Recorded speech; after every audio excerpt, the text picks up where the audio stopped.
एक बार भगवान बुद्ध एक गांव में उपदेश दे रहे थे। उस गांव का एक धनवान व्यक्ति बुद्ध के उपदेश सुनने आया। उपदेश सुनकर उसके मन में एक प्रश्न पूछने की जिज्ञासा हुई, परंतु सबके बीच में प्रश्न पूछने में उससे कुछ संकोच हुआ, क्योंकि उस गांव में उसकी बहुत प्रतिष्ठा थी और प्रश्न ऐसा था कि उसकी प्रतिष्ठा दांव पर लग सकती थी। इसलिए वह सबके जाने का इंतजार करने लगा। जब सब लोग चले गए, तब वह उठकर बुद्ध के पास आया और अपने दोनों हाथ जोड़कर बुद्ध से कहने लगा, प्रभु, मेरे पास सब कुछ है। धन, दौलत, पद, प्रतिष्ठा, ऐश्वर्य, किसी चीज की कोई कमी नहीं है, परंतु मैं खुश नहीं हूँ। हमेशा खुश रहने का राज क्या है?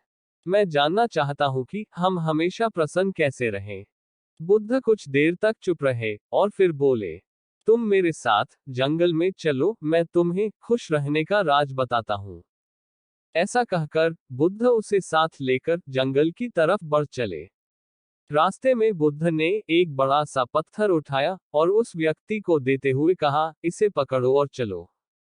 वह व्यक्ति पत्थर उठाकर चलने लगा। कुछ समय बाद उस व्यक्ति के हाथ में दर्द होने लगा, लेकिन वह चुप रहा और चलता रहा। लेकिन जब चलते हुए काफी समय बीत गया और उस व्यक्ति से दर्द सहा नहीं गया, तो उसने बुद्ध को अपनी परेशानी बताई।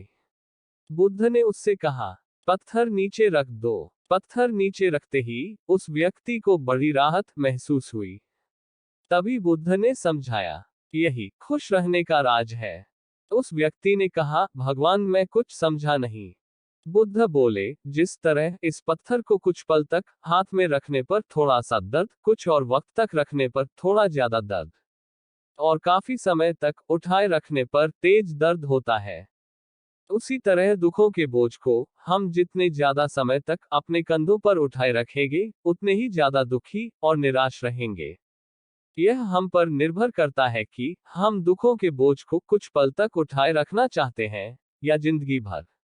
अगर खुश रहने की आकांक्षा हो तो दुख रूपी पत्थर को जल्द से जल्द नीचे रखना सीखना होगा।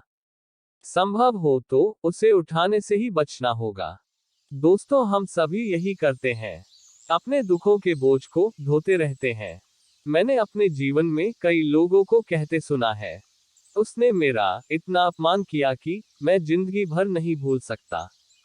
वास्तव में अगर आप उसे नहीं भूलते हैं तो आप अपने आप को ही कष्ट देते रहेंगे। दुखों से मुक्ति तभी संभव है जब हम दुख के बोझ को अपने मन से जल्द निकाल दें और इच्छाओं से रहित होकर, या जो है उसमें संतोष कर प्रसन्न रहें।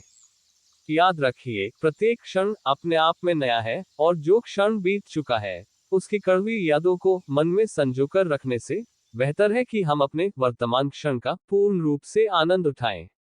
इसलिए खुश रहिए, प्रसन्न रहिए।